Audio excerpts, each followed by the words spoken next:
Hello, Scene here, coming to you with a mental health update, because PinePowerLI did one. I know it's usual for him to do one at the beginning of every month, but we need to talk, because technology, a lot of other things have gotten to me, and I got into a big fight today with my father, over something I'm not going to get into, but,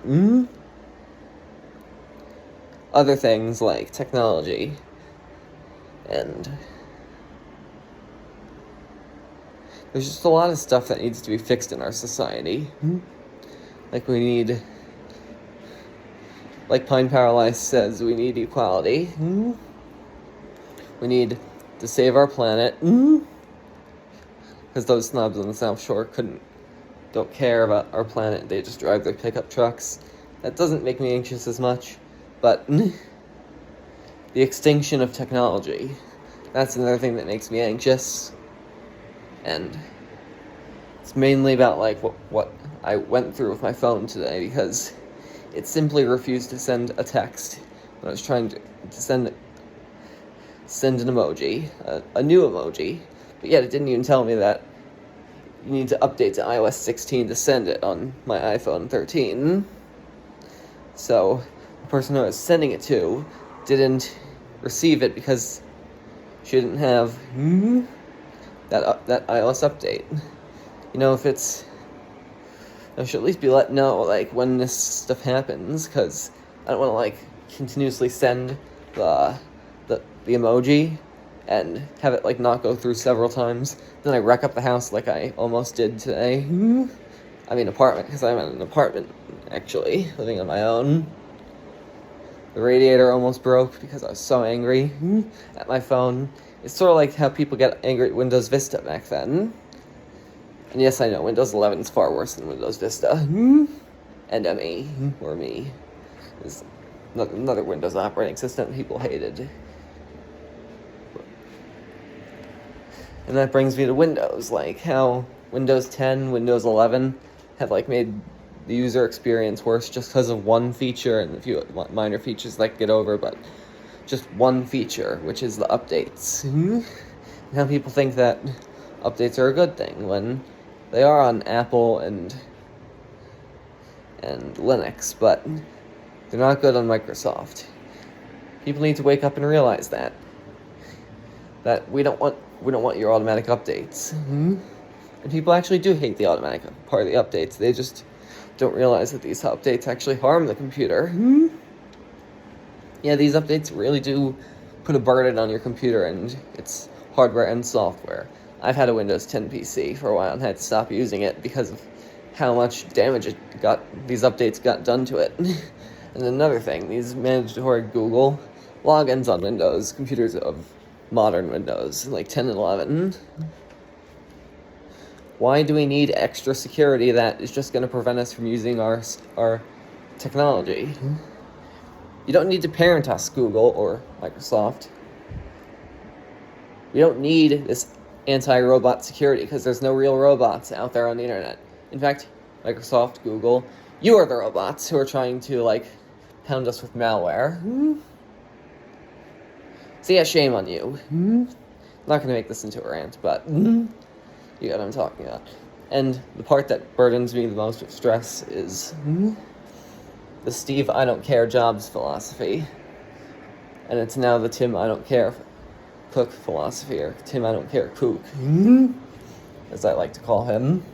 Just like how 3 of my colleagues called the former MTA chairman Pat I don't care Foy. Anyway,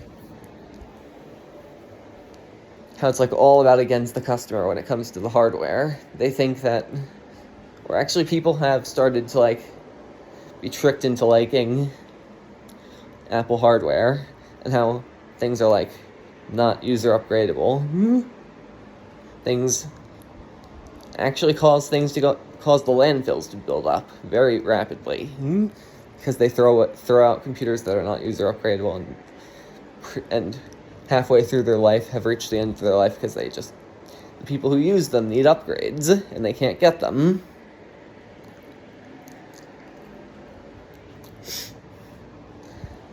And you know, people still say that these old MacBooks are good because they have user upgradability, but why can't we have that today in present-day Macs and PC laptops? Why can't we have what we did in the 1990s? Sometimes it makes me think I want to go back to using 1990s technology, like I said in another video. Another video I made last year. Because of how horrible things are going today with present-day technology. And yes, I did see Tech MW's video about the iMac G3 experience being horrible using it, but that was not with, like, any upgrades. I mean, you can upgrade it to a gig of RAM, which is good. You can upgrade the storage to 128 gigabytes. That's good. Or at least okay. It's not good, it's okay, but... And there are other features that iMac that was in that video was missing. But then you got the Power Mac G4 and G5, especially the G5. The Power Macintosh G5 is amazing for even today's use. Like 8 gigabytes of RAM, 2 reasonably clocked CPUs. And don't forget, I forgot about the G3, about overclocking the CPU. But anyway, present-day technology is not working like it should. I thought I had it bad when I was in middle school and was using a Windows 7 PC without mandatory updates, without any of the issues we had today. I was dead wrong. We have way worse issues with Windows. Wait, why am I talking about Windows again? I'm talking about Mac. The software, the hardware, which is just like, can't use it because it's integrated, but I also can't use Windows because of the Windows 10 updates and 11 updates. So I need to choose between one of the two, so I choose to have an Intel Mac. I'm stuck with my Intel iMac until it just gets too slow, and then I can't use the computer anymore after that, because there's just no upgradability whatsoever, and PC manufacturers copying this, I don't know what to do. I might as well just, you know, if I can't survive with what I need to survive within a present-day world, like technology, I'm just gonna go the same way as a starving person would and just, like, starve to death. Except it's not like eating. Yeah. If I can't survive in a world with technology that I need, I'm probably just gonna, like, die because of it, because I can't survive without it. And I don't have what I need to survive. And you know what? I'd blame Tim Cook for that death. He should, if that ever does happen, which I doubt it will, but fortunately, he should be convicted of murder. Okay, I'm getting too political and too far. Too crazy talking about that. Sorry I said that. I'm just coming up with, like, worries that I have. Obviously, that's not going to happen. Sorry. But with PC manufacturers copying Apple, I'll just get, like, into a mental nervous breakdown if we lose the Build Your Own PC Center at Micro Center. Or we lose all the computer parts at Newegg. That's going to put me in a nervous breakdown. Hey, that might actually cause my death. Is that nervous breakdown from losing all the technology that I love, I know and love. I mean, what's so good about taking away features? Why couldn't people just stop, like, why couldn't people just, someone have, like, in 1998 corrected Apple's marketing philosophy, but without causing a new problem that's much bigger, which is the product variety, the dropping of markets, the unsupportiveness. Why didn't people understand that Apple had a great amount of support? It was a very willing company in the mid-1990s. It was only because that racist jerk, Michael Spindler and Gil Amelio, who refused to sell most of the consumer models in the US. Well, we could have solved that, but without Steve Jobs, with a better marketer, and with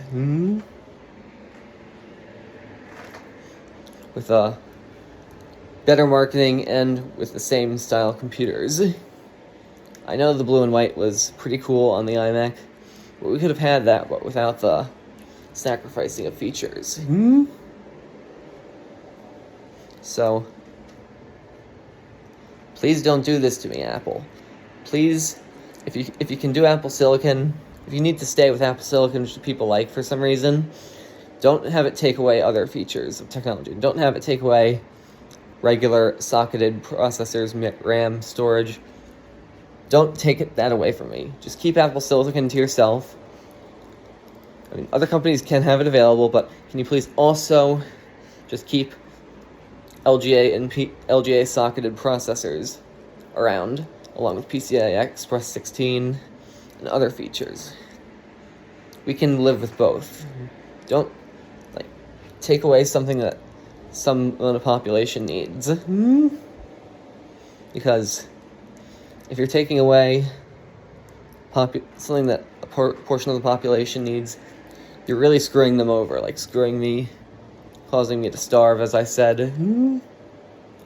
Starve of, not starve, but, the same effect as starving. We need to have something for the bottom 1%, the minority. That's what we need. And I just always stress about this. Stress about people saying that, all these videos pop up on my YouTube page that say, does the M2 Mac Pro even exist? Well, people need upgradable storage like it has. It's just too expensive is the problem. I'd just say, buy the Intel Mac Pro once it gets cheaper. That's what I would do. But here's another thing. I'm going to walk into the other room, take a shortcut through my kitchen, which has two ends to it. This is what I have right now. An Apple knockoff computer that I had in my other video that got a lot of views and likes.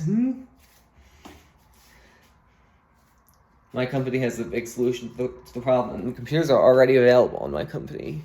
Not on the website, but through contacting. You can easily purchase computers that meet your needs. So please, don't take away what the last 1% of the population needs. Everybody matters. You don't just screw 1% of the population over that really needs something. You need to provide for all, not for almost all.